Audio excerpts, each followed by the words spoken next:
The short-term rental bubble has burst.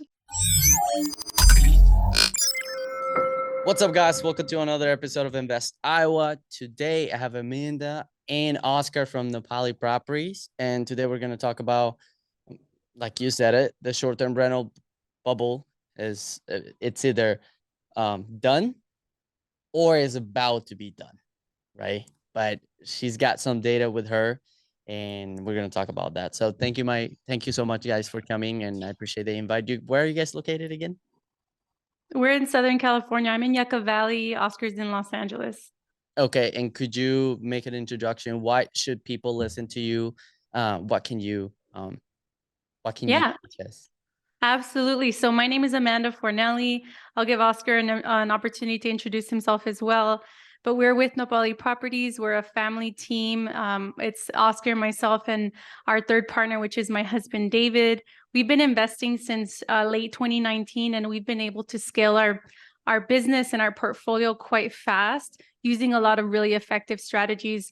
We have a combination of some single family homes and also a commercial property, a 10-unit boutique hotel. And we've been able to get into these properties with very little cash in the deal. So you're going to definitely want to listen in on some of these strategies. Oh boy, what about you, Oscar? Yeah, great stuff. Yeah, specifically about me, I've been in the construction world since high school, really. So, 12 plus years in construction, design, a lot of different valuable experience from single family homes to commercial development. So, yeah, I like to bring a lot of my experience into our projects and a lot of the joint partnerships that we have. And it's helped us be really successful. So, a lot of good, valuable nuggets to share. Interesting. What do you guys? Okay, let's get to the meat of the bone. Why? Why is the bubble burst? Well, okay, I'm sure everyone's hearing this, the news, maybe some investor rumors, right? Everyone's talking about this short-term rental bubble that has burst. And for those of you that don't know what short-term rentals are, we're talking about Airbnbs, VRBOs, anything 30 days or less in the United States. And this has been a hot topic in recent months because everyone is seeing a decline in occupancy year over year. They're seeing a decline in revenue year over year in many different high-performing markets. And this is totally a rumor, and there's a lot of data supporting the fact that that is not true. Mostly because of the fact that everyone is using 2020 and 2021 COVID years as their benchmarks for performance. And COVID years were an absolute outlier for every single real estate type of investment and market. So we can't really use today's projections compared to the last year. However, in general, short-term rental data shows that we are still up year over year prior to COVID. So there's still growth in demand. There's still growth in occupancy and average daily rate. It's just compared to these outlier years, it's gonna be down from year to year. But if you look at pre-COVID, we're still doing really well. AirDNA has a really great 2023 outlook report on this that shows you that it's still a growing market in the United States. What do you think it still continues to drive, still continues to grow? Well, personally, I think that the short-term rental space has really proven itself as a real concept in the United States as alternative housing or alternative form of vacationing. So I think Airbnb came out with a report last year that said that in order for them to meet their demand, they needed 1 million more listings in the United States. And I think there's a lot of reasons for that. Airbnb has done a great job, and other platforms have done a great job of marketing this type of stay to different vacationers. And it gives them an additional option to stay in a full home instead of a single hotel room, right? Maybe they want to stay with family. Maybe they want to accommodate a big group of friends or something that's a little bit more comfortable in their stay. Not to mention, a lot of markets don't have hotels or motels. So you have to turn to short-term rentals as an option to stay. So I think it's going to continue to grow. I think it's also a really great space for people to earn some money and be a host and do it really, really well to improve the experience for vacationers and keep them coming back. Yeah, and just to add to that, a lot of what short-term rentals do and how they maximize customer experience is driven on what people want to see in those markets. Whereas, maybe a hotel just is basing it off of volume, right? They're trying to get as many people in as possible. Whereas through short-term rentals, you really look at where this property is located, what market, what do people really want to see, and then you drive the customer experience that way. So you'll find a lot of unique properties that you have never stayed in before, and you would have never had this if you were just looking at a basic hotel. Are you guys considering adjusting to this model? Like, how do you see, Poly Properties, you guys, adjusting to short-term rentals growth in the future? Yeah, so for us, we want to take advantage of this growth, but be very intentional about which markets we're investing in, right? A lot of people will claim that certain markets are saturated, and to some extent they are.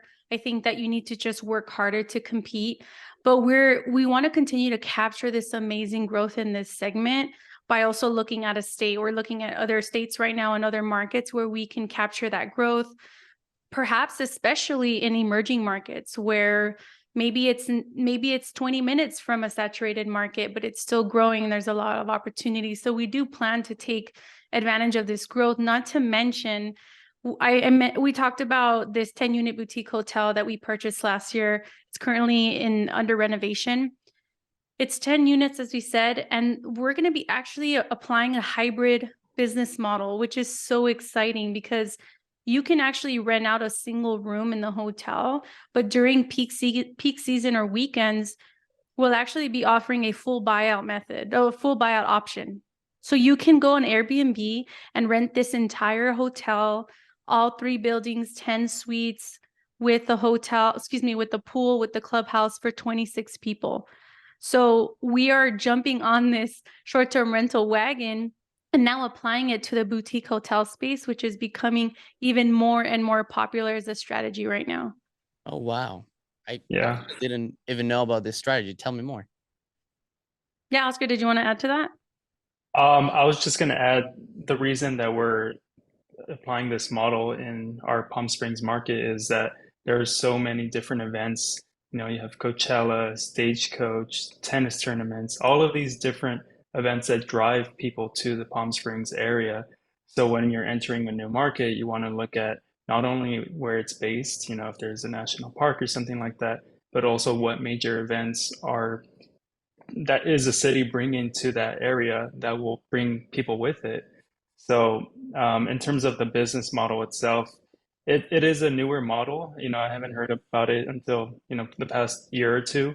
And I think that it allows for a lot of flexibility for operators in maximizing your revenue by giving these options for different guests, whether they just want 1 or 2 nights by themselves, or if they have a large party for events, a wedding, a corporate event. It's really flexible, and that provides a lot of opportunity to drive growth. How do you And how what was do it? you categorize this business model? Like, will it be more on the short-term rental? Because it kind of sounds to me like you have so much more flexibility that it could even be, an event center, and at the same time, a hotel for multiple people, a group of people. How do you describe that? Yeah, I mean, the best part about it is it's a commercial building. So because of its commercial zoning, you can operate it in many different ways, right? Corporate events, maybe even weddings, business events, right?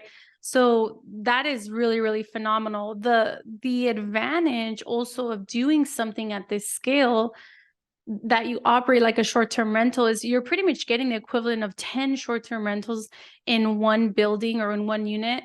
And your economies of scale is so much better. So the same systems you would apply to run one property, you're getting 10 properties out of it.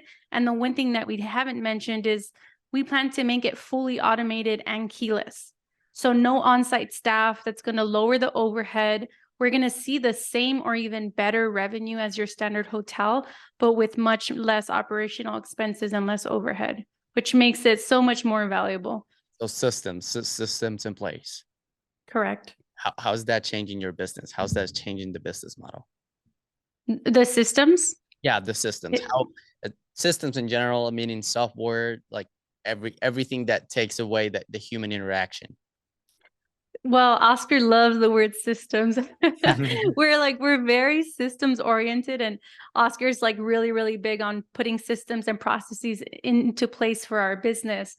So it's really fantastic because, you know, I mentioned our third business partner, David. He handles all of the property management on our single family homes right now.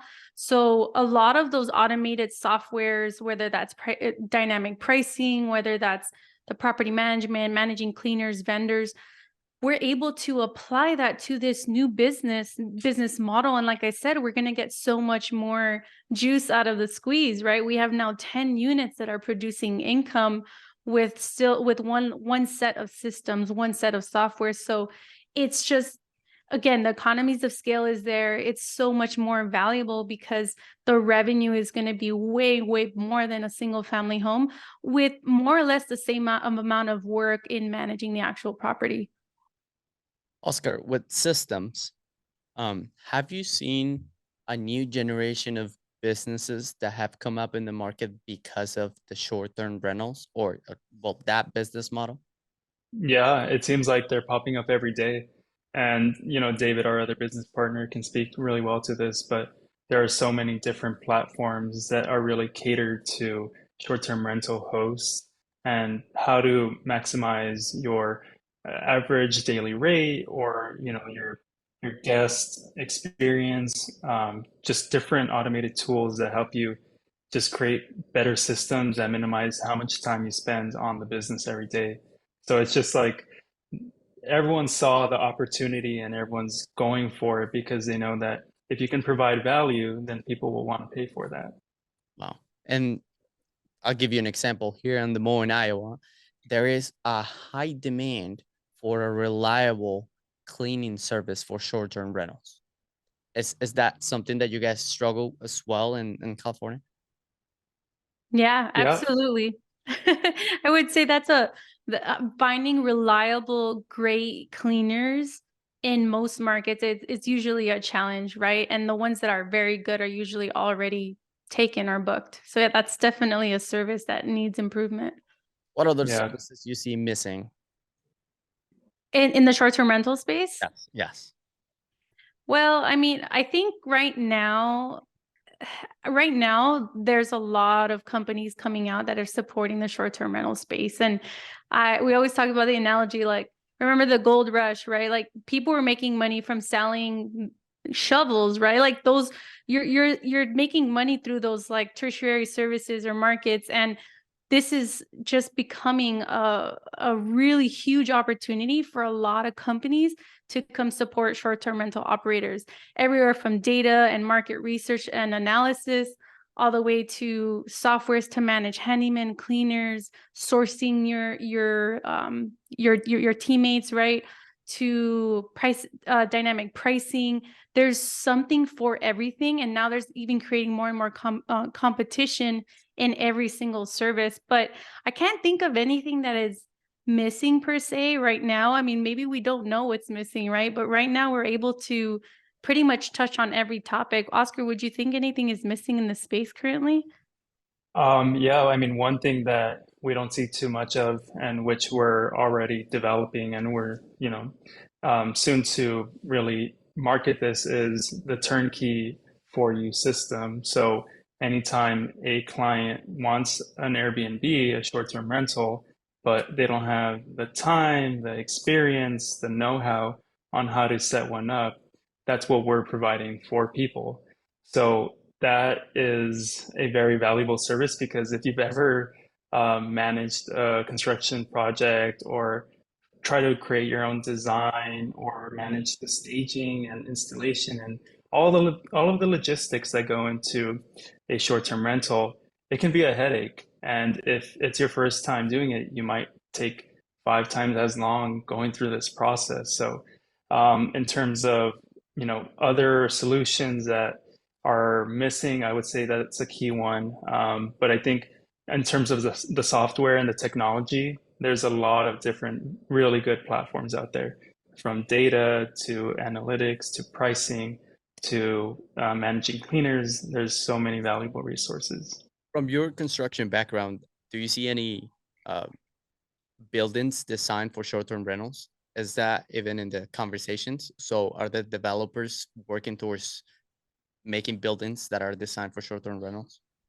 Yeah, we know a few investors that built out some units in Arizona specifically for the short-term rental space. We're also working on a development where we're going to market part of the units to a short-term rental or mid-term rental end users. So it's a growing demand, and that's why you'll see a lot of developers focus their energy on this because typically the revenue is greater than a long-term rental, and you can be more flexible with your your occupancy. If you want to turn it into a long-term rental one day, you can. If you want to sell the units, it's easier. So it's a very hot type of commodity right now. How is it different from all over the United States? And do you have the data on what short-term rentals are going to look like in the next, I don't know, 5 years will be too much. Would you say 2 years? Well, I would, I don't have the data in front of me, but I will refer everyone to the AirDNA 2023 market outlook report. That's what we read recently, and that gave us a lot of indication that this segment is still growing. So I would definitely use AirDNA, which is kind of like the leading data analytics software for this space, and use them as a resource. And they put out a lot of reports, including an annual report on outlook for that year. I think they do some projections beyond, a year to 2 years, but more granular data will be provided for the 2023 outlook. So I would send people there to start looking at what it's going to look like. I will say that short-term rentals are now becoming more and more prevalent in many different parts of the country that maybe were not present before, including the Midwest, right? I heard an interview this morning. There's this other software that I use called STR Insights, and they were doing an interview on this guy that was building short-term rental portfolio in the Midwest, a lot in Michigan, and he's doing very, very well because he's one of few operators, and they're still in areas with high demand. So Midwest is going to start to blow up over the next few years. That's my prediction. But a lot of areas where vacationers go, you're going to start to see these short-term rental properties start to come up as long as regulations allow for it. Yeah, That's a big one. That is a and huge. and to add to that, there's a key difference between a short-term rental in a saturated market versus one that's in an emerging market. And for a saturated market, your design and your operation needs to be really dialed in order to be successful in those markets. Whereas in an emerging market, maybe you can go a little bit more standard or basic and still be successful. But until all of the new listings pop up in your area, you're gonna have that challenge, to still drive growth when all of these other options are available to guests. So you have to really know your market and how to really market to the end buyer or end user. I see what you're saying. So the first mover gets the competitive advantage. Yeah, absolutely. So we know investors that were in the Joshua Tree area since 2019, and that's when, rates dropped a lot in 2020, but they had a proven concept in that market, and they were able to get a lot of those guests to come into their property, and they maximized occupancy. And eventually, when rates drop, you refi, and you're able to increase your revenue month over month. So if you're an early adopter, then you have a huge opportunity to capitalize on any growth or any potential guests moving into your area.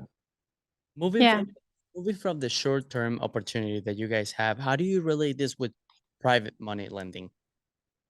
Yeah. Well, I would say private money lending is one of our fundamental underlying strategies to operate our business. And then short-term rentals is just one strategy that we utilize private money for.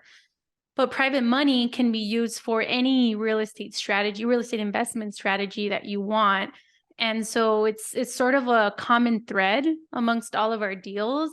And for those of you that don't know, private money lending it's not bank lending, it's not institutional lenders, right? Because a lot of people think that private lenders are people like you and I who lend to investors for their deals and in return get double-digit returns backed by that property or that real estate. So it's a fundamental strategy that we've been using since 2020, and we've applied it to all types of strategies, fix and flip, short-term rentals, and even commercial. Oh, wow. Okay. So that is a strategy. How do you prevent your business from leveraging too much private money? Well, any real estate investor will tell you that if you want to scale your business, you have to get very comfortable with leverage, right? Leverage is massive in the real estate investment world, and it's good leverage, right?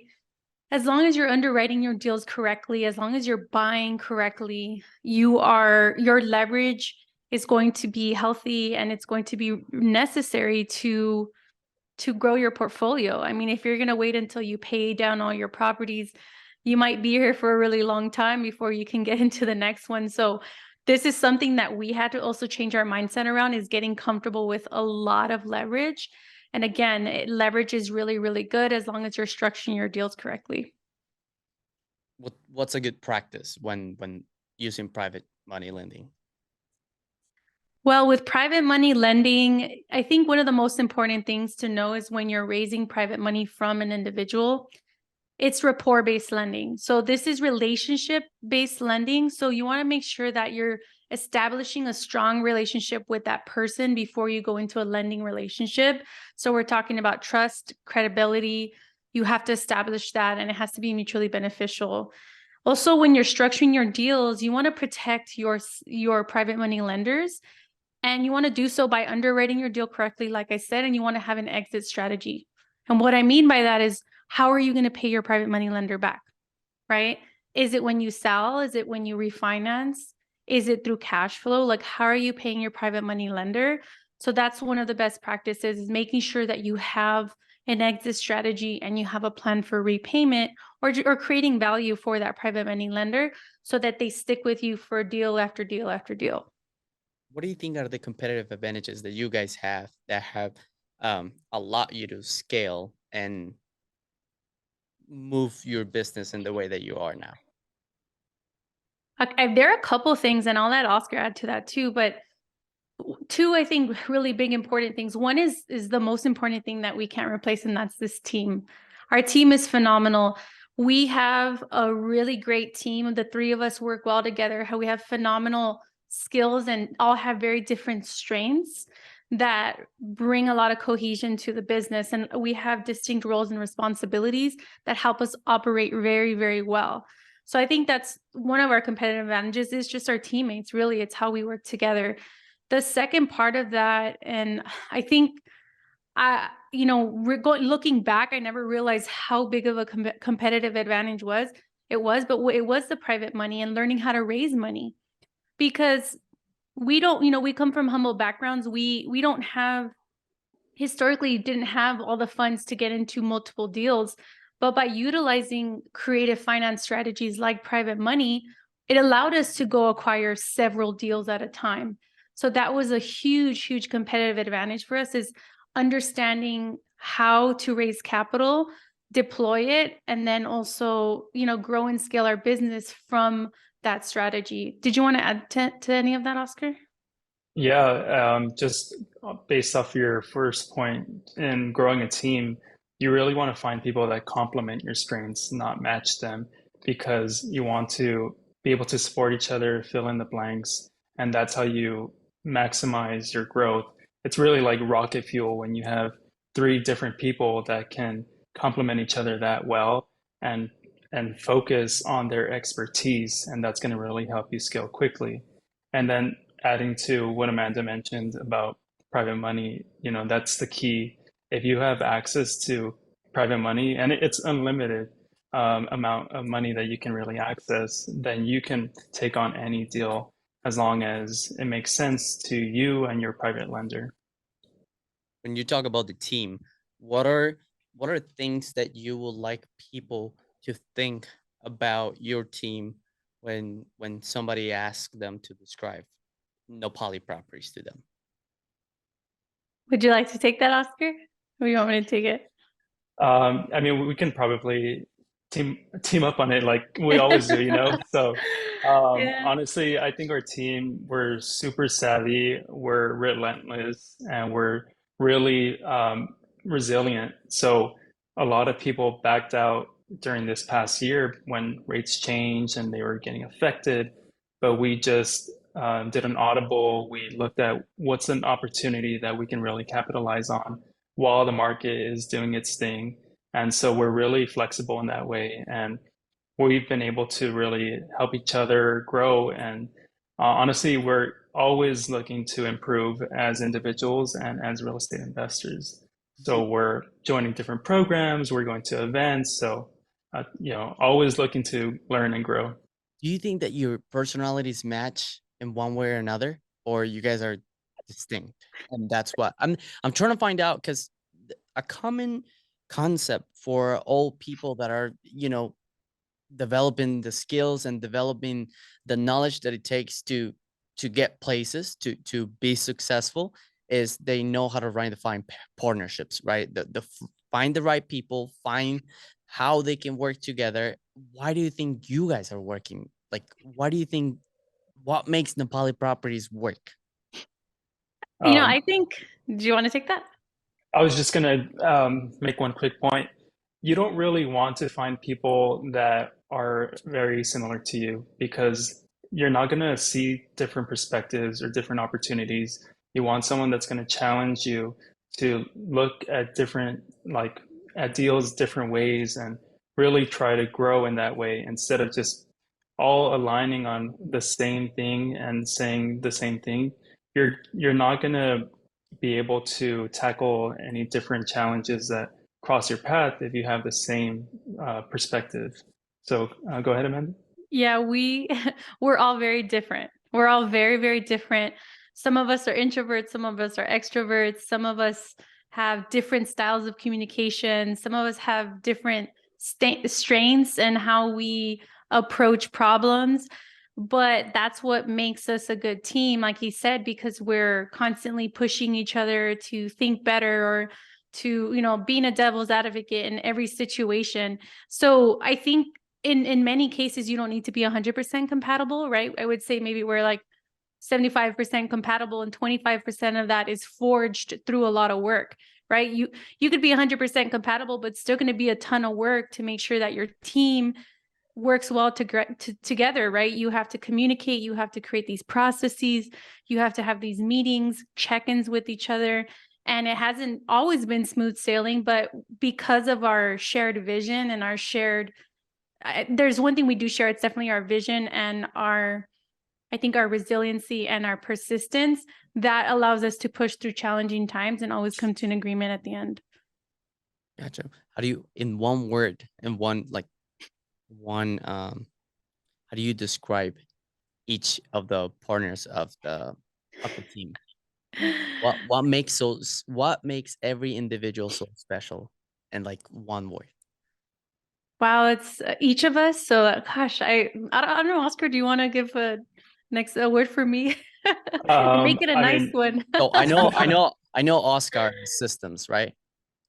yeah, I mean, I love my systems. I also love to just challenge things and always look at things a different way. So I'm always like maybe ruffling feathers, right, to continue growing.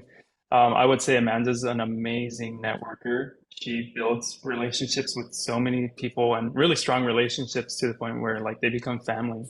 And she's really excelled in that way, and that's helped with the private money and business development and just opportunities. So I would say that's her strength, Yeah, among other things. thank you.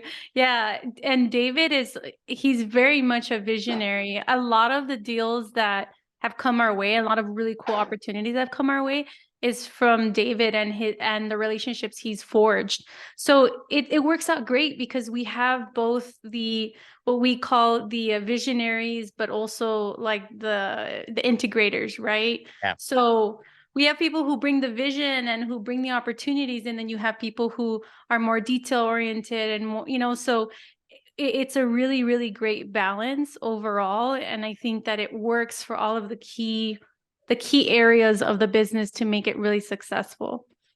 Yeah. Integrators and visionaries. Integrators are the ones that calm down the visionaries and tell them like, hold on, calm down. We're not doing that. But it's so funny because all of us can be both. Actually, we're all visionaries and we're all goal setters, but we can also all be very detail oriented and all be executors on these things. So it's a combination of both for all of us. We just obviously some of us have a little bit of more of the other, but we're all pretty awesome in that sense. So how do you describe the Poly Properties for people out there that are looking? Nobali Properties, we're starting to really develop a reputation over the last few years as a really reputable company. And I think the way that we want people to see our company is really through the lens of the people behind it, we're like the three of us, we operate our business in a way that's based on integrity and ethics. And we want people to look at us as the company they choose to invest in or partner with because of the way we do business and because of the people behind it and how we treat other people along the way. So we just want people to look at us as not just only experts in the real estate investment world, but people that they truly like and trust and want to work with. Oh, wow. Okay. That kind of aligns with what most successful people do. It feels like a common theme for all of my interviews. It's just that there are some core values that everybody has, and it's very interesting that wow, it's speechless. Everybody has it. You just gotta repeat it. You just have to repeat it. Have the same core values, have the same energy, have the same relentlessness. Um, Again, thank you so much for coming. Thank you so much for taking the time to be in Invest Iowa. If people want to reach out with any comments, with any suggestions, how can they follow you guys on social media, see what you're up to, see anything? My Instagram is _Amanda Fornelli_. Our company is www.nopaliproperties.com. You can also check out our consulting business at turnkeyByNopali.com. Oscar, would you like to share your social media as well? Yeah, I'm at Oscar Bustos 2.0 on Instagram and Facebook. So look forward to connecting with anyone there. Cool. All right. If you made it this far, please hit the like button and subscribe. Thank you so much for watching. I'll see you guys on the next one.